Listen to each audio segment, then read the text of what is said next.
7:42 on a Monday morning. An 18-wheeler backed into the yard at Caldwell Powertrain. The driver tossed a delivery slip onto the bench and said only one thing. CEO Verrain signed it. She said a backwoods mechanic could keep the trash. He turned and unlatched the trailer. 6 engine blocks sat dust-covered and dented, lined up like corpses on the concrete floor. Holt walked to block number 3. He wiped dust from the casting mark. His hand trembled. Not from shame, from recognition. 4 years ago, he himself had assembled this block. 5 weeks from now, she would have to take back every word. Stay with me to the end. Subscribe. The truck left the lot at 7:58. The block stayed. Holt stood among them for a long time. The shop was quiet except for the tick of a cooling exhaust pipe outside. He moved from one to the next, reading the serial numbers under his breath. 0017, 0022, 0041, 0046, 0053, 0068. He knew every one of them. He had signed every one of them. By 8:30 he had pulled the bay doors closed. The next morning, a charcoal Range Rover came up Sweeten Creek Road and parked in front of the shop. Marin Verrain stepped out alone, a leather folio under her arm. She did not knock. She walked straight to the workbench where Holt was cleaning a wrench, and she set down a single sheet of paper. My counsel needs a supplementary waiver. Same terms as Monday. Sign here. Holt set the wrench down. He did not look up at first. He read the supplement line by line. Marin watched him with the flat patience of someone who had never, in her adult life, had to wait for a mechanic to finish reading. Take your time, Mr. Caldwell. I'm sure the language is unfamiliar. He did not answer. He turned the page, read Clause 4.2 again, and signed. She had expected a question, a negotiation, some small flinch. She got nothing. She slid the signed page back into her folio. As she turned to go, she let her eyes drift across the shop. Tool chests in order, engine stands clean, a poster on the wall. IMSA 2014, the Verrain car with number 17 on the door. She paused there for half a second, then continued toward the door. Charming little operation you have here.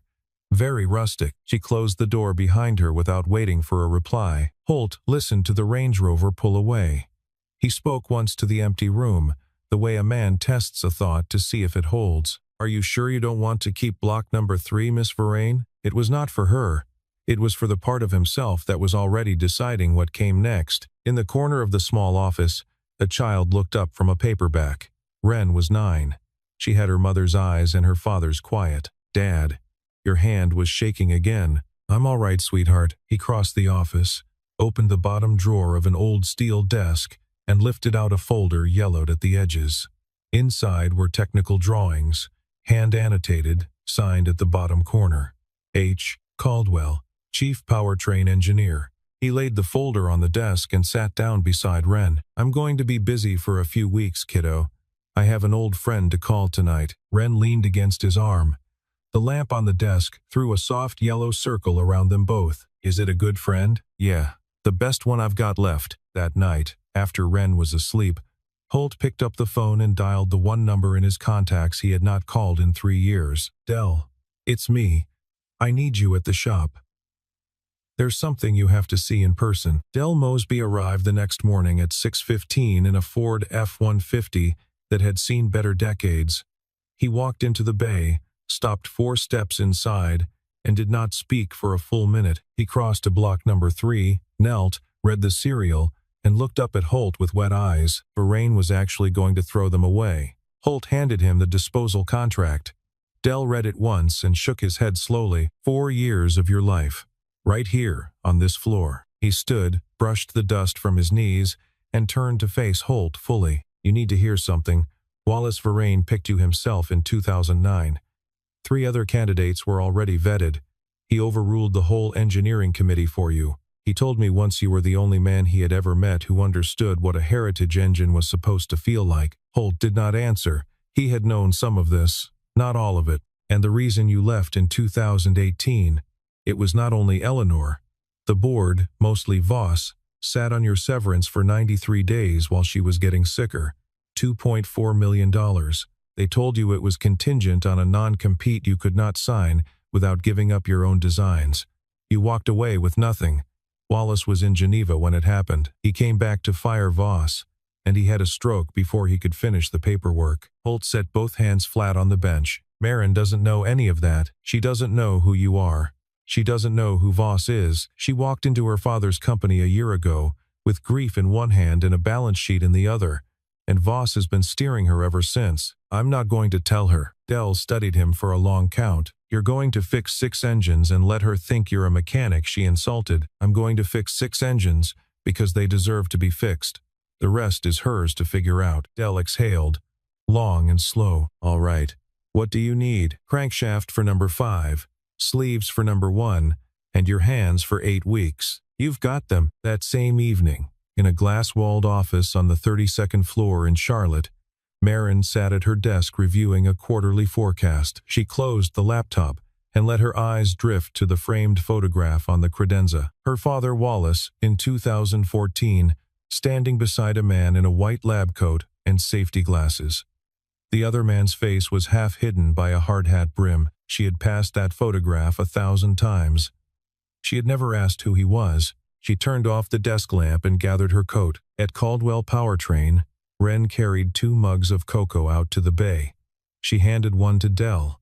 Dell crouched down to her height. Your daddy used to build engines that won races, he told me. He didn't tell you the whole story. Your daddy is the only man left who knows how to bring these back to life. Wren considered this with the gravity only a 9-year-old can muster. Then I'll bring him cocoa every night until he's done. Dell laughed for the first time in months.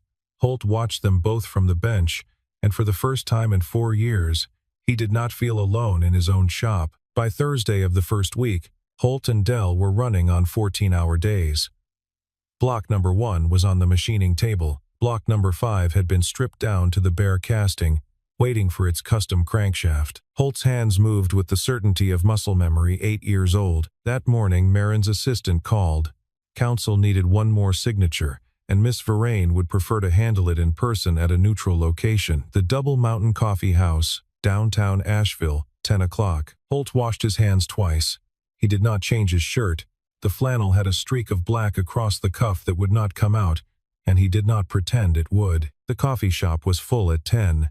Morning regulars at the window bar. A book club at the long table. 2 tourists at the counter. Marin had taken the center table on purpose. She sat with her corporate counsel on her left and 2 junior associates on her right. 3 leather folios stacked between them. A cappuccino steamed in front of each of the 4 people on her side of the table. Across from her, an empty chair, and beside it a glass of water already poured. Holt walked in at 5 minutes past 10. The bell above the door rang once. He had a folded copy of the Mountain Express in one hand and the disposal contract from Monday in the other. He stopped just inside the door to wipe his boots on the mat. Marin looked up, let her eyes travel from his work boots to the smudge on his cuff to the line of grease still visible under his thumbnail, and she said, with the volume of someone who wanted the next table to hear her, Mr. Caldwell, next time, perhaps you could wash the shirt before meeting with my corporate counsel. Or do they not distinguish, up in Asheville, between a shop floor and a conference room? The junior associate on her right laughed, a short, bright sound. The book club table went quiet. A man 2 tables over lifted his phone and angled it toward Marin's table without lowering it. A woman at the window bar, 60s, in a Carhartt jacket, set down her mug and watched. Holt did not break stride. He crossed the room at a steady pace, pulled out the chair opposite Marin, sat down, and set his folded newspaper on the table beside him. He reached for the top folio. May I read the document? By all means. Take your time. We're not paying you by the hour. The junior associate laughed again. Holt took his time. He read Clause 1. He read Clause 2. He read Clause 3. He turned the page and read Clause 4.2 twice. He turned to the signature page, took the pen Marin's counsel offered, and signed in 3 places without comment. He pushed the folio back across the table. He did not raise his voice. He did not look away. Are you sure you don't want to keep block number 3, Miss Verrain? Marin's coffee cup stopped halfway to her mouth. She had heard him say that line once before, except she had not been there to hear it. She had only the words now, and the way he was looking at her when he said them. For a moment she could not place why her spine had gone cold. Holt stood. He picked up his newspaper, slid it under his arm, nodded once to the corporate counsel, and walked back past the book club table, past the man with the raised phone, past the woman in the Carhartt jacket, and out through the bell at the door. Marin sat very still. Her coffee was cold under her hand. She had not taken a sip in 3 minutes. The junior associate, sensing the temperature had shifted in the room, tried to laugh again and could not find the sound. "Strange man," counsel said. "Yes," Marin said. She did not finish her coffee. She gathered her folios herself, which she never did, and walked out to her car ahead of her own attorneys. The woman in the Carhartt jacket watched her go and did not look away. She drove back to Charlotte with the radio off. She told herself the unease was about nothing. A mechanic who had read a contract carefully, a man in a flannel shirt who had not flinched when she meant to make him flinch. Nothing. But the line about block number 3 sat in her chest the way a stone sits in a shoe. She had not told anyone which block was which. She had not even looked at the serial numbers herself. Voss had handled the manifest. Voss had picked the disposal contractor. Voss had even chosen the loading order onto the truck. How did the mechanic know there was a block number 3? By the start of the second week, she had her personal attorney, not the court. 3 of them had the unusual clause 4.2 granting the receiving party full and final discretion. All 3 had been initiated by Garrett Voss. All 3 had been signed off on with her own electronic signature. Through a delegated authority she had granted Voss in her first month as CEO, when she had been too overwhelmed by grief to read every document that crossed her desk. She read her father's will again that night, alone, in the apartment in Charlotte. She read it slowly, with a pencil, marking in the margin every clause she had not paid enough attention to in the first weeks of grief.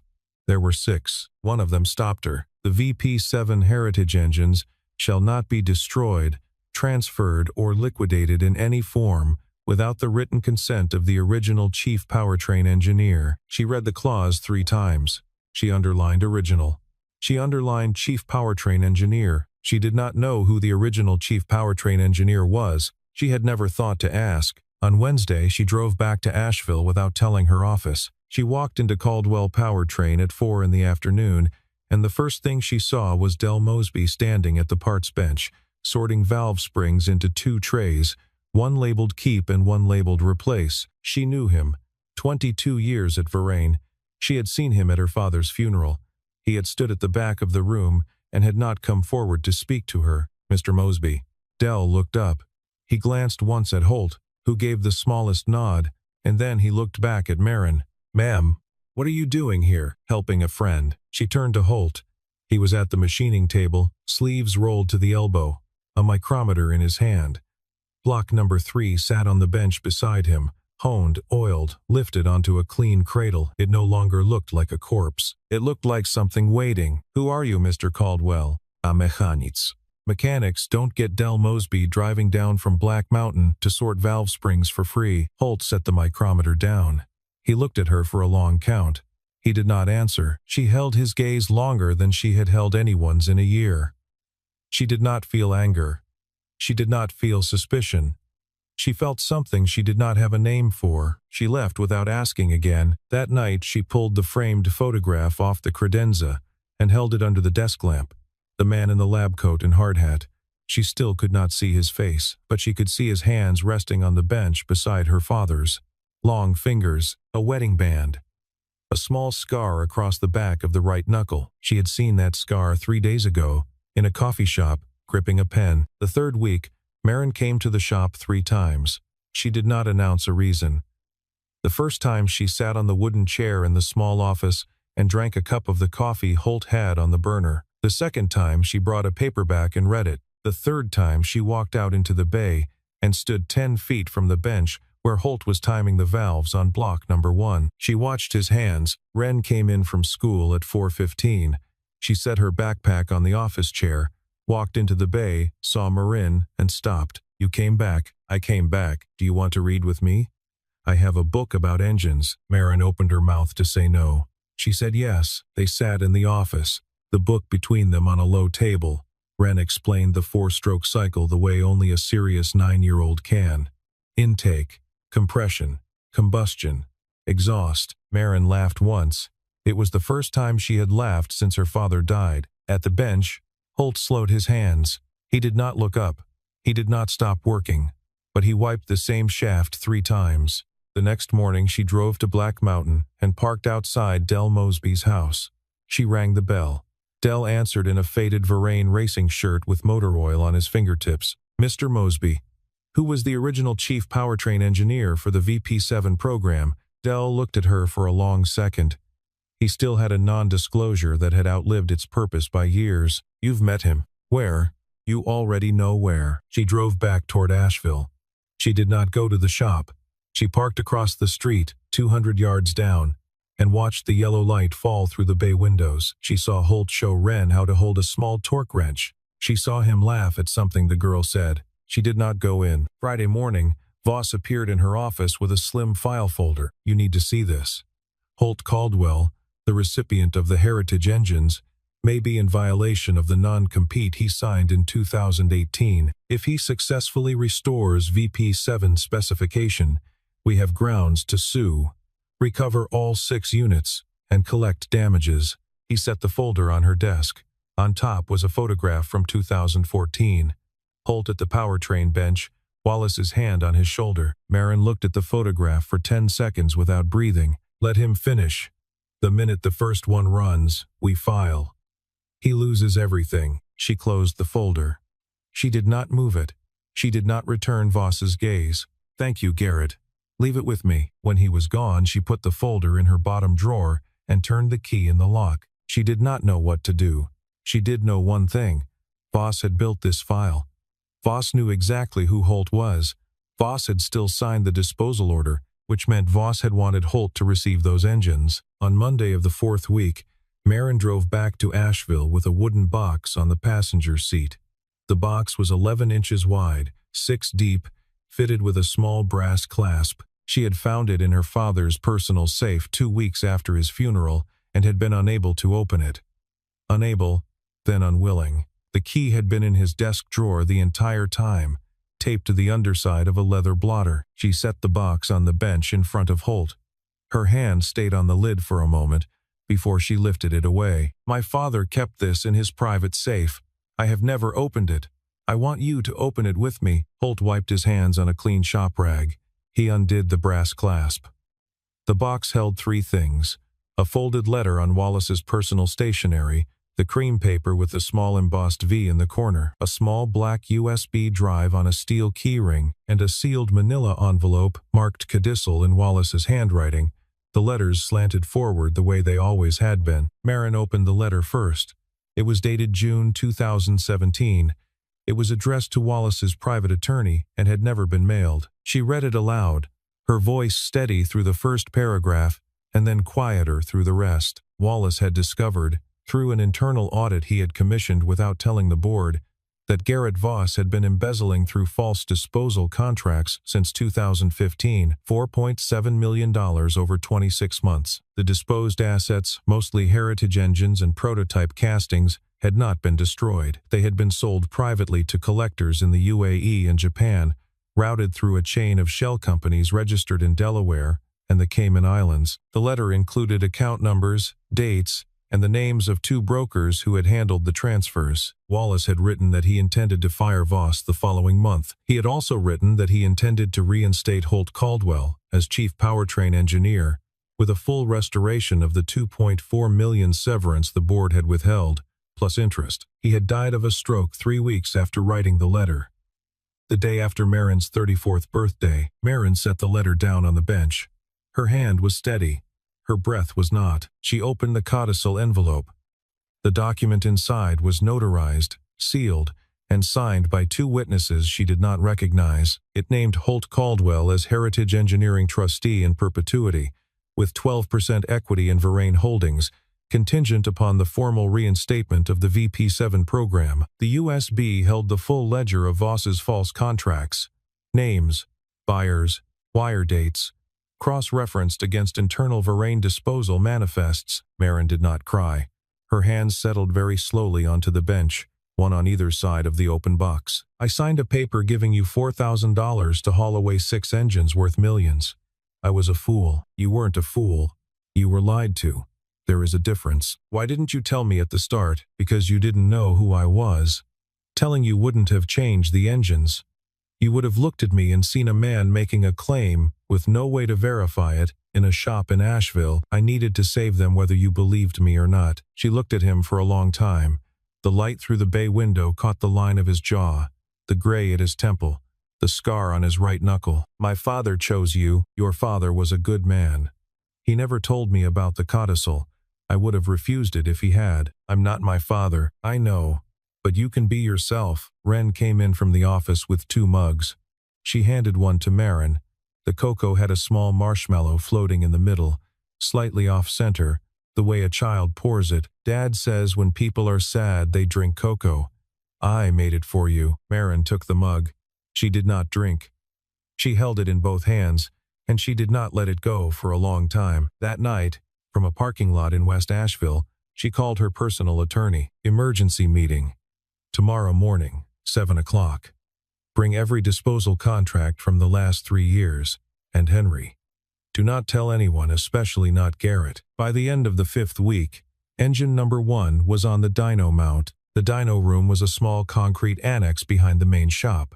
Steel walls, a blast door, a single thick window into the control booth. Holt had built the room himself in 2020, paying for the soundproofing in installments over 8 months. Holt set the harness, fuel line, ignition, coolant.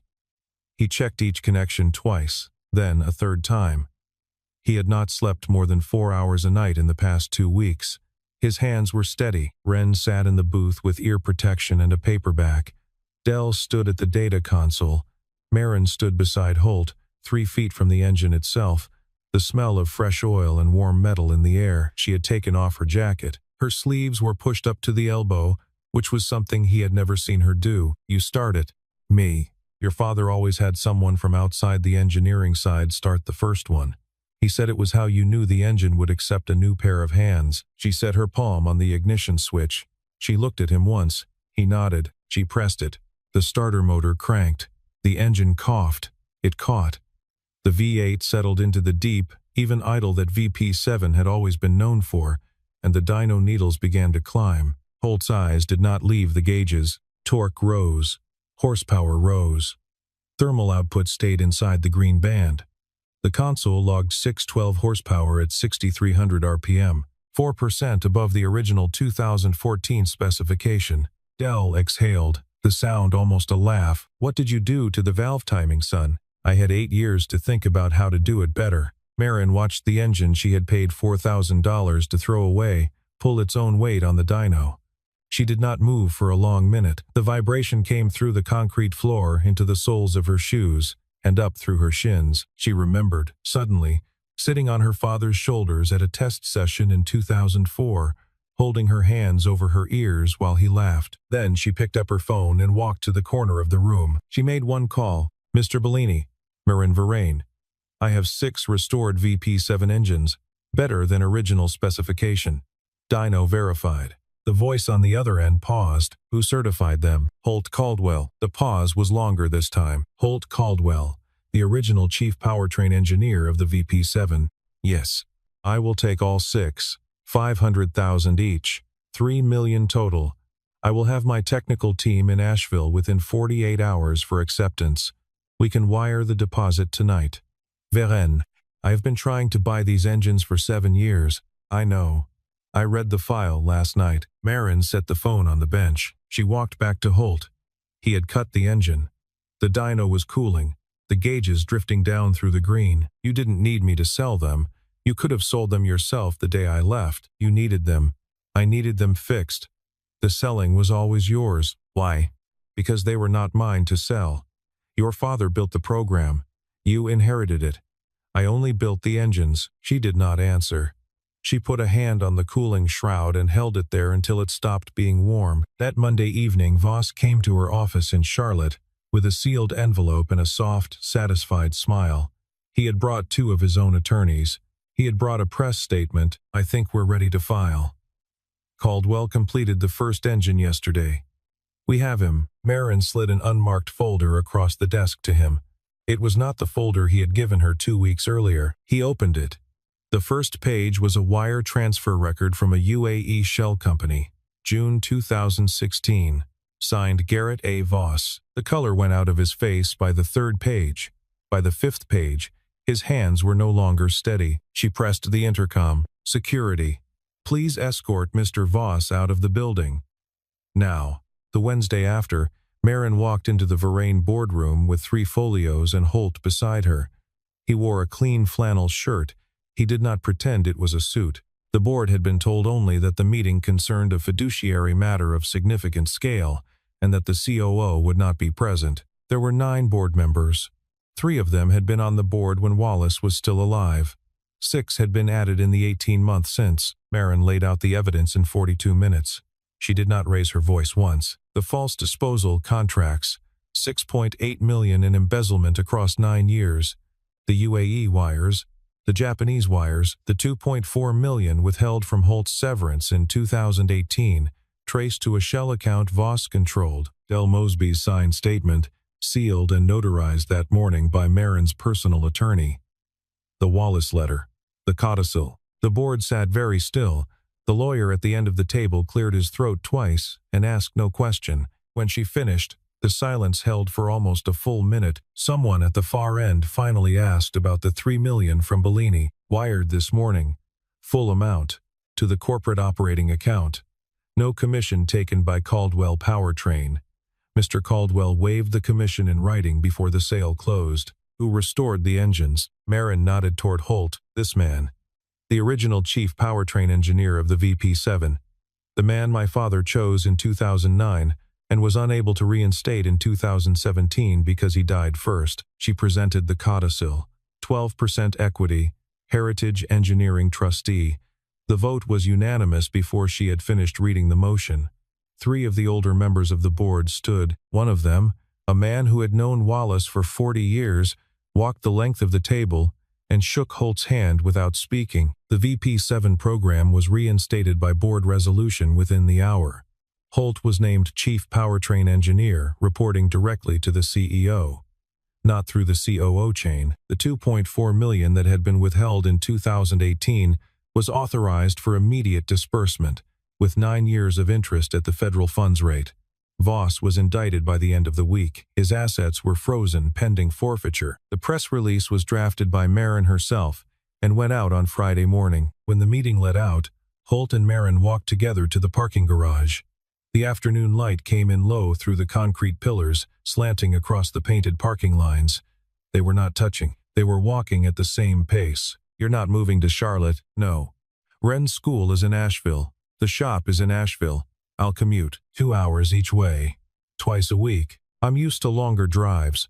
I drove farther than that to take Eleanor to her treatments. It was the first time he had said her name in front of Marin.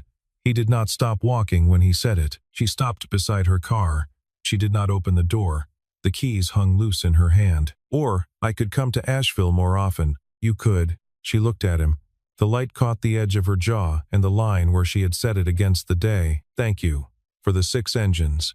And for the rest of it. The things you didn't say. The things you let me figure out on my own. You don't have to thank me. I'm going to anyway. She got in the car. He watched her pull out of the garage. Then he drove the 2 hours home to Asheville with the windows down and the radio off, the way he had not driven in 9 years. That night, in the office at the back of the shop, Ren looked up from her math homework. Dad, is Miss Marin going to come to Asheville to see us? He sat down beside her and tucked a loose strand of hair behind her ear. The lamp on the desk was the same lamp that had been on his father's desk in 1992. Maybe, sweetheart, maybe. Asheville turned in early October. Red maple along Sweeten Creek Road. The air had the clean, cold edge that came down from the Smokies after the first frost. Marin rented a small house on Beaver Dam Road, 11 minutes from the shop. 2 bedrooms, a screened porch, a wood stove she did not yet know how to use. She drove up Friday evenings and back to Charlotte on Sunday nights. She did not call it anything yet, neither did Holt. She had moved into the role of CEO with a new kind of quiet. The board had stopped second-guessing her after the Voss meeting. She had hired a new COO from outside the company, a woman who had run powertrain for a small Italian manufacturer for 9 years. Marin spent Tuesday mornings on the phone with her, going through the program reinstatement line by line. On Saturday mornings, she let Ren teach her how to peel apples. Ren had a small knife with a bone handle, a present from her father. She held it with the seriousness of a surgeon, and showed Marin how to take the peel off in one long spiral. Marin's first 3 apples ended in pieces. Her 4th ended in one curl. Ren said gravely, "That's better, Miss Marin. Dad will be proud." Holt watched from the kitchen doorway and did not say anything.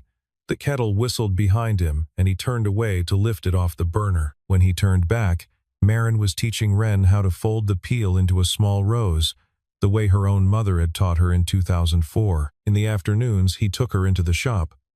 3 new engines were on the bench, the VP-8 prototype. He and Dell were 6 weeks into it, redesigning the block from the casting up. Marin sat on the wooden chair and watched him work the way she had watched him in week 3, except now the silence between them was a thing they shared instead of a thing she was studying. "Do you miss Charlotte? I drive there every Tuesday." "That's not what I asked." He set down the depth gauge. He took a long breath before he answered, which was something he had never done in front of her before. "I don't miss Charlotte. I miss a few people in Charlotte." She did not ask which people. On Sunday, they walked along the French Broad River. Ren ran ahead, throwing flat stones across the slow water. Holt and Marin walked behind her, 2 paces apart. The leaves had begun to drop. The air smelled of damp earth and cold stone. "Your father believed in valve timing. He used to say a good engine depends on it. The right moment. Not early, not late. And a life. The same." They walked a long way without speaking. Ren turned and waved at them from a flat rock above the water. That evening, before she left for Charlotte, Holt handed her a small wooden box. She opened it. Inside was a single piston, cast bronze, polished to a soft gleam. The base was engraved, VP7, serial 0017, Sebring 12 hours, 2014. "What is this?" "A piece of the first engine you started. I kept it from the dyno test." "Why are you giving it to me?" "Because you should have something that started under your hand." She did not say thank you. She set the box on the passenger seat, looked at him for 1 second, and pulled out of the driveway. The next Friday, she came back, and the Friday after that, 6 months later, Daytona International Speedway, the second weekend of March. The VP7 program had been formally reinstated in December. The car carried the number 17 on the door, the same number that had taken Sebring in 2014. The paint scheme was the same. The driver was the son of the man who had won that race 11 years before. Ren was 10 now. She stood between Holt and Marin in the pit garage, ear protection clipped over her hair, a small notebook in her hand. She tracked telemetry the way the engineers did, lap times in one column, fuel pressures in the next, in a careful child's hand. She had asked Holt 3 weeks earlier whether she could come along. He had said yes before she finished the question. The race ran 4 hours. The 17 car led its class for 3 of them. The engine never strayed from the green band. The driver came on the radio at lap 198, his voice tight with concentration but steady, asking for fuel calculations. Holt answered him himself, leaning over the engineer's console. The car crossed the line first in GT. The garage erupted. The crew threw their headsets in the air. Dell, watching from the pit wall, pumped one fist once and then walked away to wipe his eyes where no one could see him. Ren turned and threw herself into Holt's chest. He caught her, one arm around her and the other he extended toward Marin. Marin stepped into the half circle of his free arm. She let his hand close on her shoulder. It was not long. A few seconds. Long enough for Ren to glance up between them, smile once, and turn back to watch the team lift the trophy. That night, on the balcony of the hotel above the beach, Ren was asleep in the next room, the engine textbook open on her chest. The Atlantic moved in long, slow lines under the moon. Marin stood at the railing. Holt came out and stood beside her, not close, not far. "My father would be proud." He was proud. "Before I ever met you again." She was quiet for a long time. The wind off the water moved the loose hair at her temple. "You know, I signed a piece of paper giving you $4,000 to haul away 6 engines. I called you a backwoods mechanic. In a coffee shop, in front of 3 lawyers and a room full of strangers. In the end, those 6 engines brought me here. It wasn't the engines that brought you here. What was it?" He did not answer. He looked at her. She understood. She did not need the words. They stood at the railing for a long time without speaking. The wind off the water moved her hair against her cheek. He did not reach for it.